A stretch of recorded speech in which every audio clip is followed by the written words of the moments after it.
आज हम rule 11 of the Sindh civil servants BPS 18 to BPS 21 promotion rule 2022 के साथ हाजिर हैं। इस रूल में जो कानूनी नुकात हैं वो डेपुटेशन के हवाले से हैं कि अगर कोई सिविल सर्वेंट किसी फॉरेन एजेंसी से, इंटरनेशनल एजेंसी से या किसी फॉरेन गवर्नमेंट से या इवन जो है कंट्री मुल्क में किसी पोस्ट पे डेपुटेशन पे है और उससे का पीरियड जो है वो नॉट लेस देन 1 ईयर है, तो उसका प्रमोशन कैसे होगा। इस सिलसिले में रूल 11 बड़ी वजाहत से ये बात बता रहा है कि जो डेपुटेशन पे है for period not less than 1 year, तो जब तक वो अपना डेपुटेशन कंप्लीट करके अपनी पोस्ट पे वापस नहीं आ जाता और एक सर्टेन पीरियड के लिए अपनी एसीआर अर्न नहीं करता, यानी आजकल एसीआर को पीआर कहते हैं, परफॉर्मेंस एवेल्यूएशन रिपोर्ट, जिसको पहले एनुअल कॉन्फिडेंशियल रिपोर्ट यानी एसीआर कहा जाता था। तो वो जब पीरियड अपना डेपुटेशन का कंप्लीट करके अपनी पोस्ट पे वापस आ जाता है तो उसको एक सर्टेन पीरियड के लिए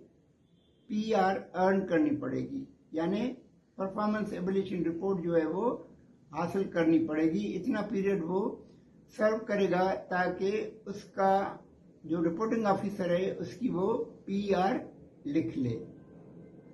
इसके अलावा इस रूल 11 में ये भी कहा गया है कि अगर कोई सिविल सर्वेंट डेपुटेशन पे है और उसका पीरियड जो है वो लेस देन 1 ईयर है, यानी 1 साल से कम है, तो उसको प्रमोशन के लिए कंसीडर किया जा सकता है। मगर उस सिलसिले में अगर वो सिविल सर्वेंट प्रमोट हो जाता है तो फिर ये एक कानूनी नुक्ता है कि वो जब तक डेपुटेशन से वापस नहीं आएगा तब तक उसकी वो जो प्रमोशन जो है वो एक्चुअलाइज नहीं हो सकेगा। यानी उसका प्रमोशन तो हो गया, जो सिविल सर्वेंट डेपुटेशन पे है मगर उसका पीरियड डेपुटेशन का वो लेस देन 1 ईयर है, 1 साल से कम है, और उसका प्रमोशन अगली पोस्ट पे हो गया है। मगर जब तक वो वापस अपनी पोस्ट पे डेपुटेशन खत्म करके अपनी पोस्ट पे वापस नहीं आ जाता और प्रमोशन जिस पोस्ट पे उसका हुआ है उसकी चार्ज नहीं लेता या उसके एक्चुअलाइजेशन नहीं करता, तब तक उसको ये कंसीडर नहीं किया जाएगा कि ये इस प्रमोशन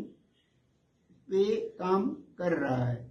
यानी कि जो सिविल सर्वेंट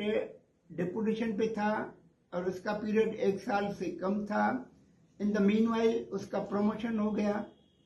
तो वो उसको ज़रूरी है कि वो अपना प्रमोशन एक्चुअलाइज करने के लिए वापस आके उस पोस्ट पे,